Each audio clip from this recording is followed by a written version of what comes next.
உறவுகள் அனைவருக்கும் வணக்கம். எல்லாரும் எப்படி இருக்கீங்க? நல்லா இருக்கீங்களா? நான் நல்லா இருக்கேன். நீங்கள் நல்லா இருப்பீங்க நம்புறேன். என்ன பண்ணிட்டு இருக்கேன்னு பார்த்தீங்களா? காய் நறுக்கிட்டு இருக்கேன். காரக்குழம்பு வைக்க போகிறேன்னு சொன்னோம்ல, காரக்குழம்பு வைக்க போகிறேன். எப்படி வைக்கணும்னு நீ கொஞ்சம் காமிக்க, பார்த்து கற்றுக்கோங்க. குழம்பு வைக்க தெரியாதவங்களாம் கற்றுக்கோங்க. அதில் உனக்கு வைக்க தெரியுமாமான்னு கேட்பீங்க. எனக்கு நல்லா தெரியும். எனக்குலாம் வைக்க தெரியாது. ஏதோ ஒன்று ரெண்டு சுமாராக வைப்பேன். உண்மையை ஒத்துக்கிடணும்லா, எனக்கு வைக்க தெரியும்னு சொல்லிட்டு நான் வைக்கிற காரக்குழம்புக்கு அடிமையாகி நம்ம வீட்டுக்கு வந்துட்டாங்கன்னா காரக்குழம்பு சாப்பிட்டு பார்த்துட்டு நல்லா இல்லைன்னு சொல்லிடக்கூடாதுலாம். உண்மையை சொல்லிட்டோம்னா உள்ள உஷாராகிடுவாங்க.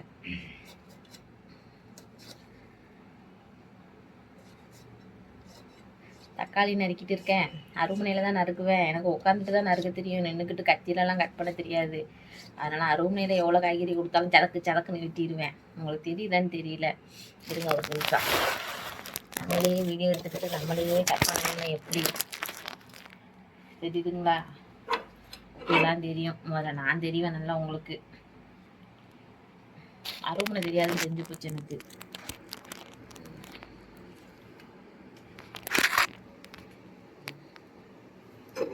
தெரியுதுங்களா? அதுதான் வச்சுக்கிட்டு சதக்குன்னு வெட்டிட வேண்டிதான். ஒவ்வொருத்தவங்க யூடியூப்ல எப்படியோ வீடியோ போடுதாங்க. நம்மளுக்கு ஒரு வீடியோவும் போட தெரிய மாட்டேங்குது. பாதி வெங்காயத்தை கட் பண்ணி போட்டுட்டீங்கன்னா எப்படி சமைப்ப?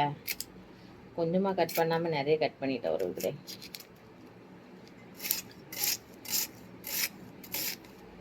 போதும் இது போதும், இந்த பிறவி எனக்கு போதும். இந்த சாங்குக்கு இப்போ தாட்ஸ் எடுத்தேன். அது இல்லைன்னா அந்த கதை தான் மனசுக்குள்ளேயே ஓடிக்கிட்டு இருக்கு.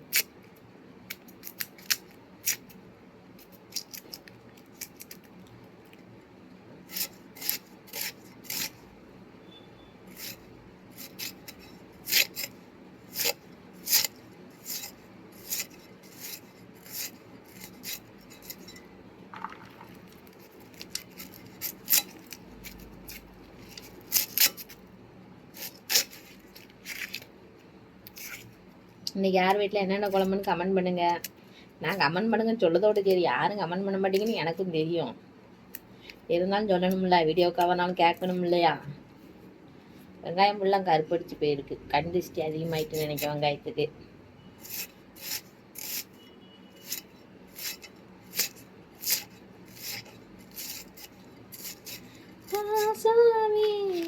தெரியலையா சிந்தரும் சாப்பு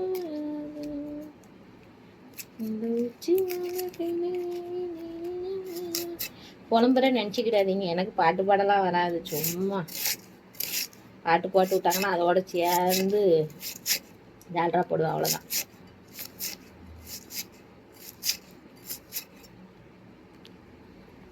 என் போனு ஸ்க்ரீன் ஆப்னு வருது. என்னன்னு தெரியல. ஒரு செகண்டுக்கு மேலே ஓடாதுன்னு நினைக்கிறேன்.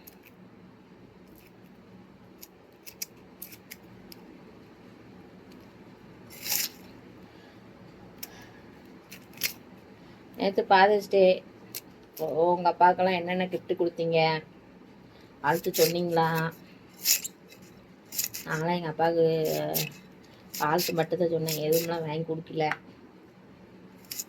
அதுக்கே எங்கள் அப்பா எதுக்கு கை கொடுக்கன்னு கேட்காரு. கை கொடு டாடி, உனக்கு இன்னைக்கு ஃபாதர்ஸ் டே அப்படின்னு சொல்லி எங்கள் அப்பாவுக்கு நான் கை கொடுத்தேன் அப்படின்னு நான் என்னன்னு கேட்காரு. என்ன செய்ய அவரை? அதுக்கப்புறம் சொன்னேன், ஃபாதர்ஸ் டேலாம் சொன்னால் தெரியல அவருக்கு. தந்தையர் தின வாழ்த்துக்கள்னு சொன்னேன், அப்பவும் தெரியல. அன்றைக்கி அப்பாக்கள் டே டாடி அப்படின்னு. அம்மாக்கள் டே இருக்கிற மாதிரி அப்பாக்கள் டே இருக்குது அப்படின்ன பிறகு, அப்படியா, அப்போ எனக்கு கேக்கு ஒன்றும் வெட்டலையா அப்படின்னு கேட்காரு. உன் பிறந்த நாளுக்கு வெட்டு கொடுன்னு சொல்லியிருக்கேன். அதுதான். சரி, நான் குழம்பு வைக்க போகிறேன். வச்சுட்டு உடனே நான் கூப்பிட்றேன். ஓகே.